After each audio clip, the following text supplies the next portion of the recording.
Hello दोस्तों, कैसे हैं आप लोग। उम्मीद करता हूँ कि स्वस्थ होंगे और मस्त होंगे।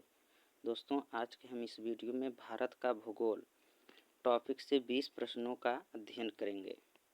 तो चलिए देर न करते हुए अपने प्रश्नों को स्टार्ट करते हैं। आज का जो हमारा पहला प्रश्न है वो है, भारत का सबसे उत्तरी बिंदु कौन सा है। पूछ रहा है दोस्तों कि भारत का सबसे उत्तरी बिंदु कौन सा है। तो इस जो ऑप्शन में है इसमें हो जाएगा आपका काराकोरम। तो काराकोरम हमारा जो है उत्तर में है, भारत के उत्तर में, इसलिए काराकोरम बता रहा है। लेकिन भारत का सबसे उत्तरी जो बिंदु है, उत्तरतम जो बिंदु है, वो हो जाएगा हमारा इंदिरा काल। और जो इंदिरा पॉइंट आप लोग जो देख रहे हैं, ये भारत का दक्षिणतम बिंदु है, जिसे पिग्मेलियन पॉइंट भी कहा जाता है। यह अंडमान निकोबार द्वीप में पड़ता है। इस समय यह 2004 में आई सुनामी के कारण यह समुद्र में समा गया है। अगर हम भारत के मुख्य भूमि की दक्षिणतम बिंदु की अगर बात करें हम, तो वो हो जाएगा कन्याकुमारी। ये मुख्य भूमि की दक्षिणतम बिंदु है, कन्याकुमारी। और बात करें हम भारत का सबसे पश्चिमी बिंदु कौन सा है, तो वो हो जाएगा हमारा गुहार मोती। और सबसे पूर्वी बिंदु, भारत का सबसे पूर्वी बिंदु, वो हो जाएगा हमारा किबीथु। तो इस ऑप्शन में जो हमारा सही आंसर होगा वो हो जाएगा काराकोरम, क्योंकि इसमें इंदिरा काल दिया नहीं है। तो उत्तर में काराकोरम है, तो इसलिए काराकोरम को वह सही मान रहा है। ठीक है, तो चलिए हम अगले प्रश्न की ओर चलते हैं। अगला जो प्रश्न है हमारा, भारत का सबसे बड़ा राज्य क्षेत्रफल के अनुसार कौन सा है। क्षेत्रफल के अनुसार पूछ रहा है, तो इसमें क्या हो जाएगा, मध्य प्रदेश है कि राजस्थान की महाराष्ट्र की उत्तर प्रदेश। तो क्षेत्रफल के अनुसार सबसे बड़ा जो राज्य हो जाएगा वो हो जाएगा हमारा राजस्थान, यानी ऑप्शन बी। ये क्षेत्रफल के अनुसार पूछा है। और सबसे छोटा राज्य अगर पूछता तो हो जाता गोवा क्षेत्रफल में। और जनसंख्या की दृष्टि से सबसे बड़ा राज्य जो है वो हो जाएगा हमारा उत्तर प्रदेश। और सबसे छोटा जो राज्य हो जाएगा वो हो जाएगा सिक्किम। और जनसंख्या घनत्व के आधार पर अगर प्रश्न पूछता कि सबसे बड़ा जो राज्य है, तो जनसंख्या घनत्व के अनुसार सबसे जो बड़ा राज्य है वो हो जाएगा बिहार। और जो सबसे छोटा राज्य है जनसंख्या के आधार पर, जनसंख्या घनत्व के आधार पर, वो हो जाता हमारा अरुणाचल प्रदेश। ठीक है, तो इसमें हमारा जो सही आंसर होगा वो हो जाएगा ऑप्शन बी, राजस्थान। अगले प्रश्न की तरफ चलते हैं। अगला प्रश्न है हमारा, भारत की सबसे लंबी नदी कौन सी है। भारत की पूछ रहा है, तो भारत की सबसे लंबी नदी कौन सी हो जाएगी दोस्तों, गंगा नदी हो जाएगी, यानी ऑप्शन सी। अगर प्रायद्वीपीय नदी के बारे में अगर पूछता, भारत की सबसे लंबी नदी प्रायद्वीपी, तो हो जाती गोदावरी। गोदावरी को वृद्ध गंगा के नाम से भी जाना जाता है।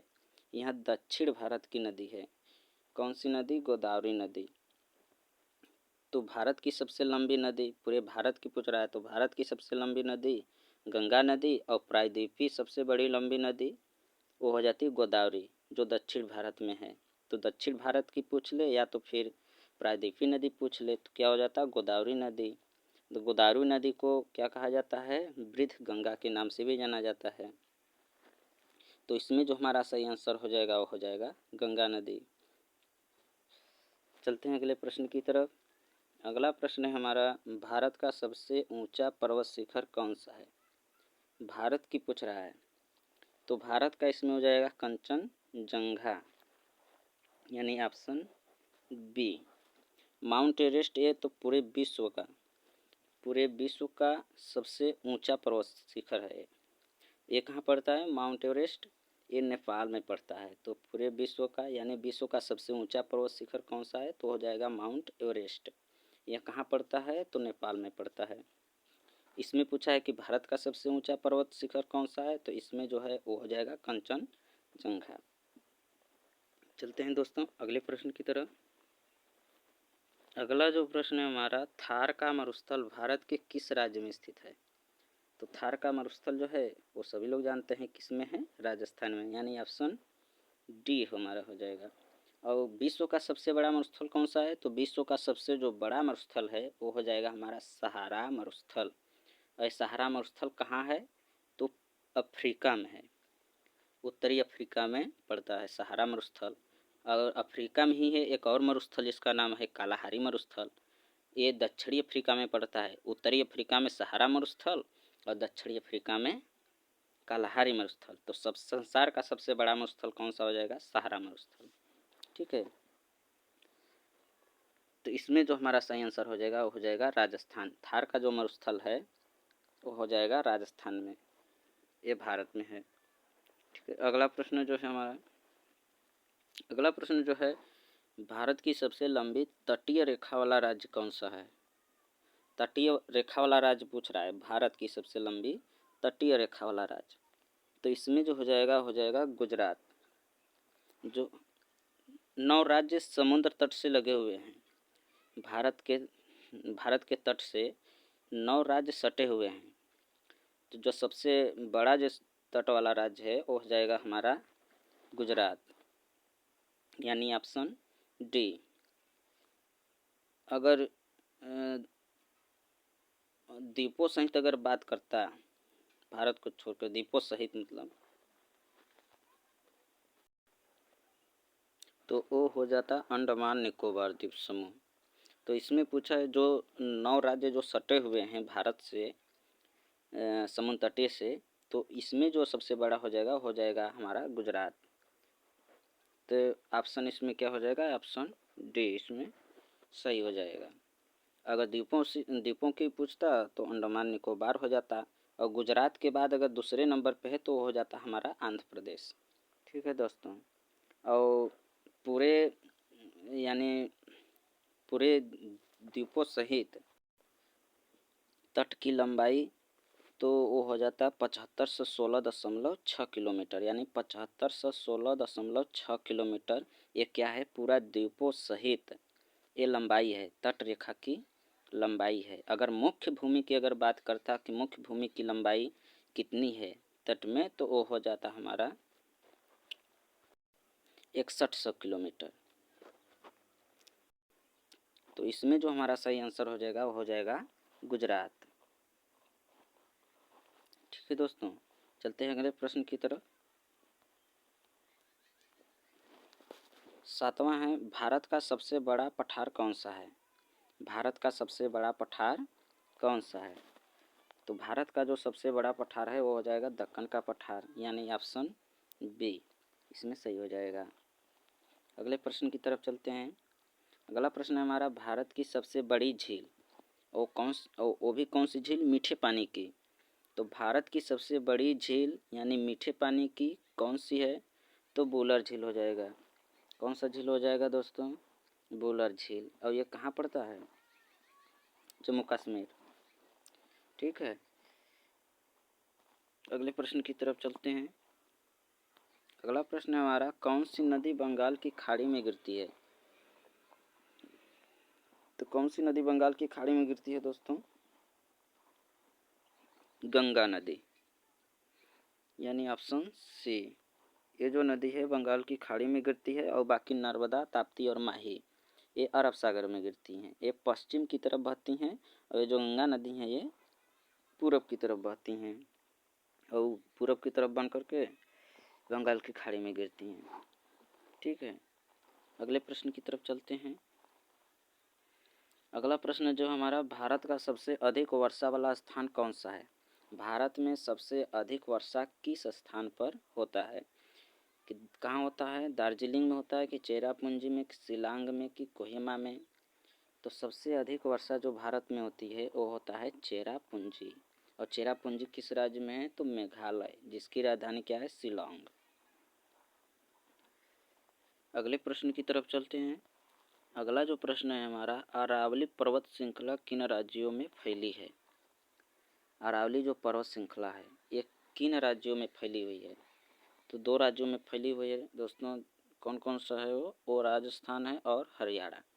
इस समय इसका क्या किया जा रहा है? अरावली पर्वत को नष्ट किया जा रहा है।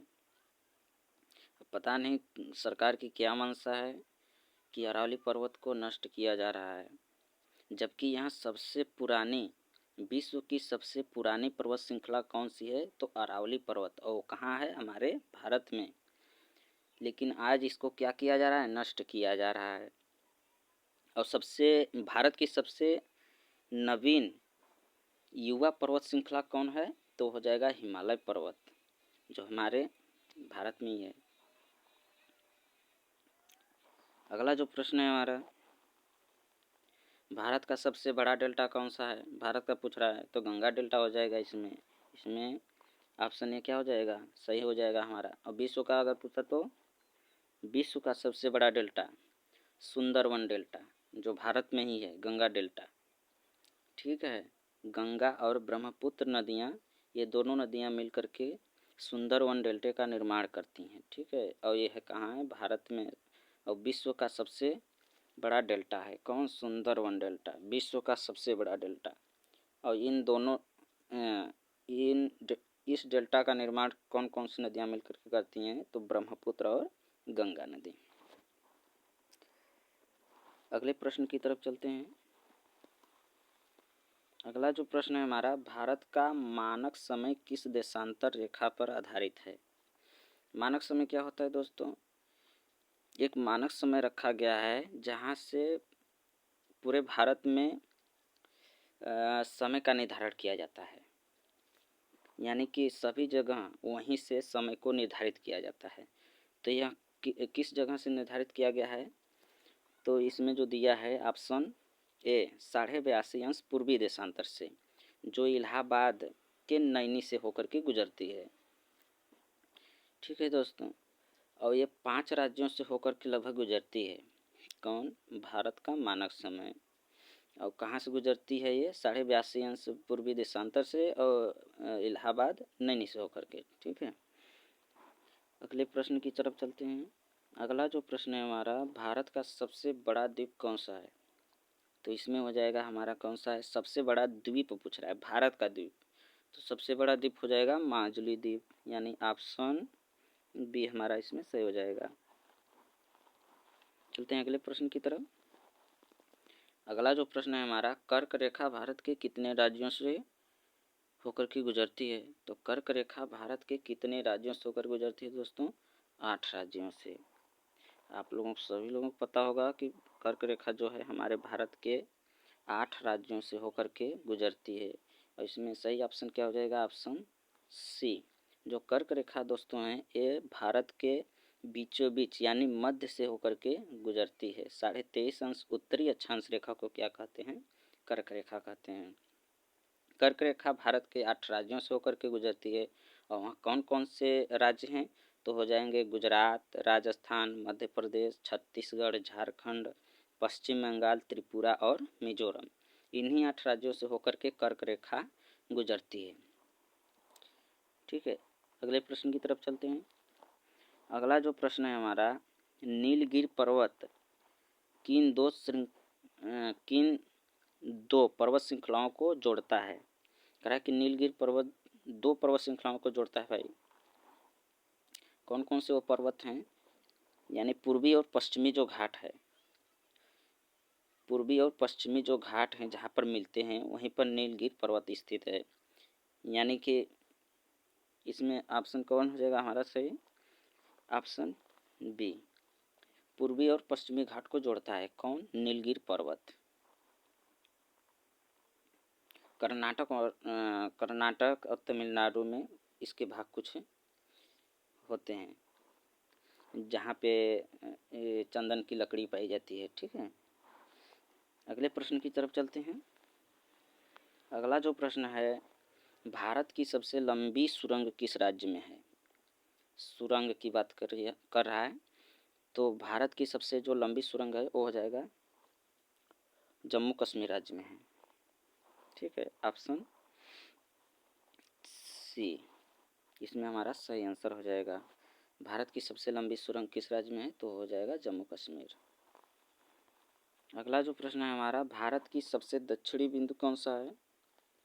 देखिए, अभी मैं बताया हूँ कि भारत का सबसे दक्षिणी 2 बिंदु है, वो हो जाएगा हमारा इंदिरा पॉइंट, जिसे पिग्मेलियन पॉइंट भी कहा जाता है, और ये कहाँ पर है? अंडमान निकोबार द्वीप समूह में। और 2004 के सुनामी में 2004 में जो सुनामी आई थी, उससे यहाँ जो पॉइंट है, यह स्थान है, वो पूरी तरह से किस में समा गया भाई? समुद्र में। ठीक है। और जो उत्तरतम जो बिंदु है, तो उत्तरतम बिंदु हो जाएगा इंदिरा काल, और पश्चिमी जो बिंदु है, पश्चिमी बिंदु गुहार मोती, और पूर्वी जो बिंदु है उसको कहते हैं किबिथु। और कन्याकुमारी भी दिया है, तो कन्याकुमारी भारत का मुख्य भूमि बिंदु है, तमिलनाडु में पड़ता है। तो इसमें जो हमारा सही आंसर हो जाएगा वो हो जाएगा इंदिरा पॉइंट। भारत का सबसे दक्षिणी बिंदु पूछा है, अगर यहीं पर अगर पूछ लेता कि भारत के मुख्य भूमि का दक्षिणतम बिंदु, तभी आप कहते कन्याकुमारी। ठीक है। तो इसमें जो हमारा सही आंसर हो जाएगा वो हो जाएगा इंदिरा पॉइंट। इसे पिग्मेलियन पॉइंट भी कहा जाता है। अगले प्रश्न की तरफ चलते हैं। अगला जो प्रश्न है हमारा, भारत में कितने भौगोलिक क्षेत्र माने जाते हैं? तो भारत में कितने भौगोलिक क्षेत्र माने जाते हैं? तो ऑप्शन हमारा इसमें क्या हो जाएगा? सी, 6 ऑप्शन 6 भौगोलिक क्षेत्र कितने हैं? 6। अगले प्रश्न की तरफ चलते हैं। अगला जो प्रश्न है हमारा, कौन सा राज्य 7 बहनों में शामिल नहीं है? तो 7 बहनों में शामिल कौन सा राज्य नहीं है दोस्तों? तो हमारा हो जाएगा सिक्किम, यानी ऑप्शन सी इसमें सही आंसर हो जाएगा। तो दोस्तों ये था हमारा भारत का भूगोल टॉपिक से 20 प्रश्न। तो कैसा लगा आप लोग बताइएगा हमें। उम्मीद करता हूँ कि आप लोगों को अच्छा लगा होगा। मिलते हैं ऐसे ही प्रश्नों के साथ अगले वीडियो में, तब तक के लिए धन्यवाद।